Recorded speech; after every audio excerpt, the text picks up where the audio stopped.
자, 반갑습니다. 지금은 2교시 들어가겠습니다. 2교시 12페이지에 삼각함수의 기본 성질에 가는데 여러분들이 반드시 아셔야 할 내용들을 제가 별표를 쳐 드릴 테니까 마찬가지로 천천히 따라오시면 되겠습니다. 자, 12페이지 보시면은요, 삼각함수의 기본 성질 나오게 되는데 상제와 제곱 관계가 나오겠습니다. 자, 그러면 자, 들어가 볼게요.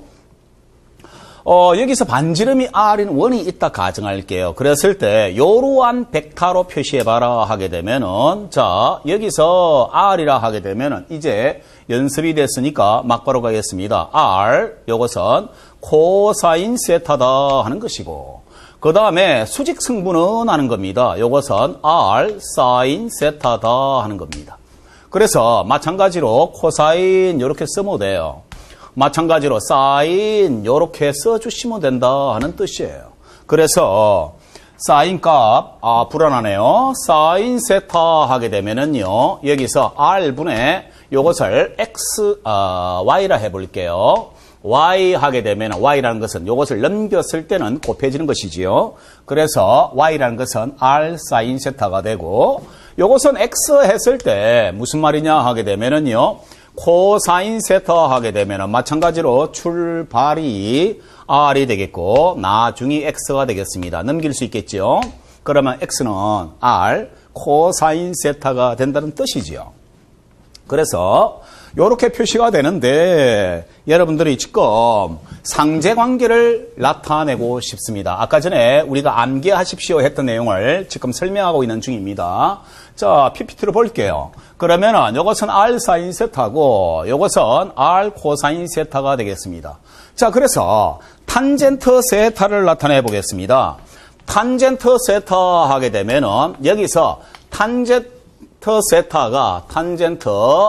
세타가 즉 밑변분의 높이가 되겠습니다. 밑변분의 높이가 되니까 R 코사인 세타분의 R 사인 세타가 되겠는데 R 날릴 수가 있습니다. 이름에서 요렇게 나타나는데 암기하셔야 됩니다.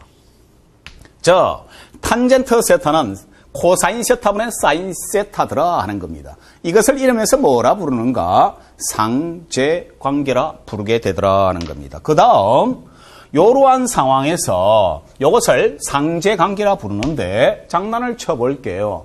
피타고라스 정리를 이용한다면 수직이니까 여기서 R이라는 것은 양변 제곱을 하겠습니다. R 제곱은 하는 겁니다. 그러면은요, 요거 제곱이 되겠습니다. 그러면은 R 제곱 사인 제곱 세타가 되고 플러스 그 다음에 요거의 제곱이 되니까 요것은 R 제곱 코사인 제곱 세타 이렇게 적게 됩니다.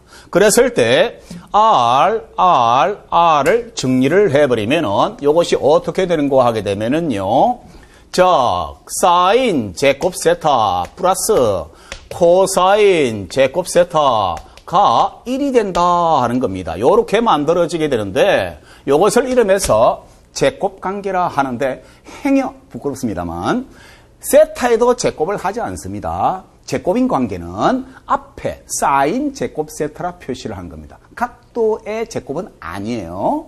혹시 착각할까봐 설명을 했는데 미안합니다. 자, 그래서 상제관계와 제곱관계가 나오는데 여러분들이 아셔야 될 내용이고요. 그래서 먼저 1 보시면은요, 상제관계에서 탄젠트 세타는 코사인 세타분의 사인 세타다.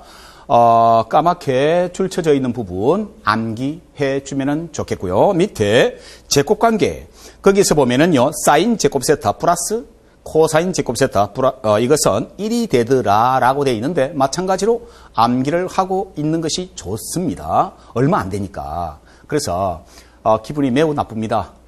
그동안에 수학을 다 잊어버렸기 때문에 이렇게 기본적인 것들은 암기를 해달라는 의미로 하는 말이 되겠습니다. 자, 그 다음에 보각관계가 나오게 되겠습니다. 보각관계를 설명하는데 아까 전에 얼싸안코를 했는데 여기에 관한 내용들을 우리가 설명했잖아요. 그래서 보각의 의미, 자, 한번 볼게요. 두 각의 합이 하는 겁니다. 두 각의 합이 180도일 때 하게 되면 평각을 의미하겠죠. 그러면은 무슨 말이냐 하게 되면은 쉽게 말해서 이 말입니다. 이게 지금 현재 180도가 되겠습니다. 180도인데 즉 임의의 각을 만들었을 때에 이것을 파이라 그러고 얘를 세타라 할게요. 이것을 우리가 일반적으로 파이라고 부르고 이것을 세타라 하게 되는데 요거의 합이 180도다 하는 겁니다. 그러면은 요거에 대한 요것이 이름에서 우리가 보각이라 부른다 하는 겁니다.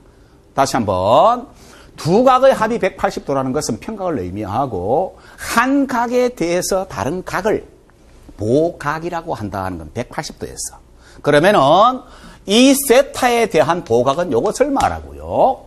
이 파이에 대한 보각은 세타를 말한다 하는 겁니다. 그래서 앞에서 설명했던 바와 같이 모두 다 플러스지만 여기는 사인만 플러스다 하는 겁니다. 그래서 사인 파이의 값을 계산하는 것은 여기에서 요것을 구하는 것과 같다 하는 겁니다. 그러면 다시 말해서 파이가 사인 파이가 표시된 요 상황이 요 각을 표시하는 것은 180에서 세타를 빼준 것과 같다 하는 겁니다. 본래는 이게 이제 수학이라 조금 난해합니다. 그래서 기분도 좀 나쁜데 처음 하는 학생들을 위해서 설명하는 것이니까 참고 삼아 암기를 하셔야 되는데 그럼 요것은 무슨 값과 같은 거 하게 되면은요. 요거의 사인 값과 요거의 사인 값은 요것을 의미하기 때문에 요 각으로 풀어도 괜찮고 요 각으로 풀어도 괜찮다 하는 겁니다. 이것을 정리한 것이 사인 파이라는 것은 사인 180 마이너스 세타와 같고 곧 사인 세타에 대한 노란 부분의 크기가 요렇게 표시된다 하는 사인 세타와 같다. 암기하셔야 되겠습니다. 그래서 사인 180 마이너스 세타는 사인 세타가 되더라가 여러분들이 필요한 내용이 되겠습니다. 그래서 여러분들 교재에 나와 있는데 기억하셔야 되고요. 그래서 거기에 식 정리된 것에 두 번째 것을 보게 되면은 마찬가지 해보겠습니다. 보각의 형태에서 코사인 하게 되면은 모두 다 플러스인데 사인만 플러스죠. 코사인은 마이너스 값이 되는 겁니다. 쉽게 말해서 간단히 설명이 됩니다. 코사인 파이의 값은 하는 겁니다. 그럼 이것을 다시 적어버리면 뭐가 되겠습니까? 코사인 180 마이너스 세타의 값이 코사인 파이와 같다 하는 겁니다. 고로 요거의 크기가 되므로 하는 겁니다. 그러면은 요거의 크기를 요 각도로 표시하면 여기가 모두 다 플러스고 사인만 플러스이기 때문에 코사인 값이니까 마이너스가 된다고요. 다시 말해서 마이너스 코사인 세타로 쓸 수가 있더라.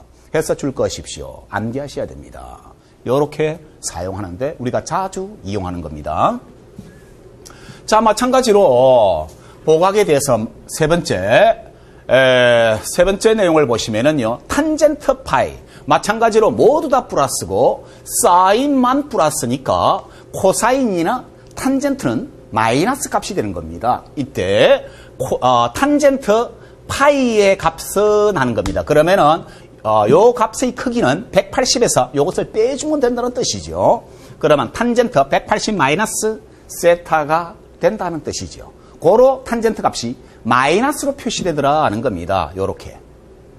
왜? 사인이 플러스니까 코사인과 탄젠트는 마이너스 값이 된다는 것인데 이것을 엄밀히 표시하면요. 이렇게 되는 겁니다. t가 이렇게 되겠죠. 그러면은 요 값이 요것을 플러스라고 하고 요것을 플러스라 했을 때 방향이 반대입니다. 마이너스 값 플러스 값이에요. 그래서 마이너스 값이 나온다라고도 해도 괜찮은데 이렇게 암기를 해 주시면 좋고요. 해서 세 번째까지 설명이 됐습니다. 다음 여각이 나오게 되는데 여각은 무슨 말이냐? 정리한 걸 보겠습니다. 여러분들 교재에 설명이 충분히 되어 있으니까 상관없이 보시면 되겠고요. 두 각의 합이 90도일 때 하는 겁니다. 그러면 한 각을 상대하는 다른 각인데 무슨 말이냐 하게 되면은요. 이 말입니다. 즉 다시 말해서 얘가 90도인데 이렇게 할게요. 만약에 이것을 파이라고 하고 이것을 세타라 했을 때 요거의 합은 90도가 되겠는데 여기서 파이에 대한 여각은 하면은 세타가 되겠고요. 세타에 대한 여각은 하게 되면은 마찬가지로 파이가 된다 하는 겁니다. 다시 말해서 90도의 합에 의해서 다른 마주보는 각을 우리가 나타내더라는 것을 기억하시면 되겠습니다. 그래서 아까 전에 설명했던 바와 같이 무슨 말이냐 하게 되면요. 이 일사분면에 들어가는 것은 모두 다 뭐가 되는 거 하게 되면은 플러스가 되겠습니다. 그럼 현재 사인 파이의 값을 구하라 하면 요 크기를 구하라 하는 얘기죠. 요 크기를 구하라 라고 했을 때 평행 이동 가능하기 때문에 벡터라는 것은 요렇게 이동해 보겠습니다. 그러면은 이 세타를 이용해서 표시를 하면 요것이 되겠죠. 그러면 각이 지금 현재 여기서 세타가 요 상태가 되니까 여기서는 사인이 되지만 여기서는 뭐가 되느냐? 세타를 이용했을 때는 코사인이 된다는 겁니다. 즉, 요 각에 대해서 밑변에 해당한다 하는 거예요. 오, 높이잖아요. 아니에요. 각에 대하여 하는 겁니다. 요 각에 대하여 수직이지요. 그래서 요것이 지금 사인 성분이고 요 각으로 봤을 때는 요게 코사인 성분이다 하는 겁니다. 그래서 사인 90 마이너스 세타는 요 상태를 암기하셔야 됩니다. 코사인 세타와 같다는 것을 나타내게 되겠습니다. 자, 다시 한번 더 해볼게요. 마찬가지로 여각에서 여기서 코사인 세타를 구하는데 여기서 지금 현재 파이가 존재하는데 요 파이가 코사인 성분이 요것이 파이에 대한 코사인 성분이 요거라고요. 그러면 요것을 평행 이동할 수 있다고요. 평행 이동을 해버리면은 요 세타에 봤을 때는 수직 성분에 해당하므로 사인 세타가 된다는 것을 의미해요. 다시 말해서 이 세타의 크기로 표시한다면 이 세타의 크기를 파이에 대해서 표시하면 코사인 90 마이너스 세타가 코사인 파이와 같아요. 그러면은 이 상황에서 세타로 표시하니까 사인 세타가 되더라는 것이죠. 여기에 수직 성분에 해당한다. 이것이 평행 이동할 수 있으므로 이런 뜻이 되겠습니다. 그래서 여러분들이 코사인 90 마이너스 세타는 사인 세타다. 앞으로 잠깐만 돌아가겠습니다. 우리가 가장 많이 이용하는 거니까 진짜로 많이 이용합니다. 무슨 말이냐 하게 되면요. 사인 파이의 값은 즉 이것을 세타로 표시하면 코사인 세타가 되더라는 것을 기억을 하셔야 됩니다. 요 관계에 들어가는 것을 기억을 해야 된다는 뜻이죠. 마찬가지로 코사인 파이는 여기서 코사인 90 마이너스 세타로 쓸 수 있고 이것은 사인 세타와 같더라는 겁니다. 그 다음에 마지막 탄젠트 값을 나타내는데 예를 들어 볼게요. 얘가 x고 얘가 y라고 한다면 탄젠트 파이라는 것은 이것은 x분의 y가 돼요. 그래서 t를 쓰면 얘가 이렇게 되겠지요. 그런데 이 파이가 지금 탄젠트 파이로 표시됐다면 탄젠트 세타로 표시했을 때는 90 마이너스 세타의 값이 파이와 같아요. 고로 이것을 이동을 해볼게요. 세타로 지금 표시해 볼게 하는 겁니다. 그러면은 이것을 이렇게 이동이 가능하므로 세타에 대해서 표시하면은 이렇게 되겠지요. 요렇게 되겠습니다. 그러면은 이것이 x고 얘가 그대로 이동해 온 거니까 y가 되겠습니다. 그래서 여기서 탄젠트 세타 하게 되면은 y분의 x가 되므로 요거의 관계와 요거의 관계가 역수의 관계가 되겠습니다. 그래서 여기서 탄젠트 파이의 값을 어떻게 적을 수 있노 하게 되면 이렇게 적을 수 있다 하는 겁니다. 본래는 탄젠트 파이가 예를 들어서 이걸로 표시했을 때는 x분의 y였는데 거꾸로 되니까 즉 코사인 세타분의 사인 세타였는데 이번에는 사인 세타분의 코사인 세타로 쓸 수가 있더라 하는 겁니다. 이런 정도.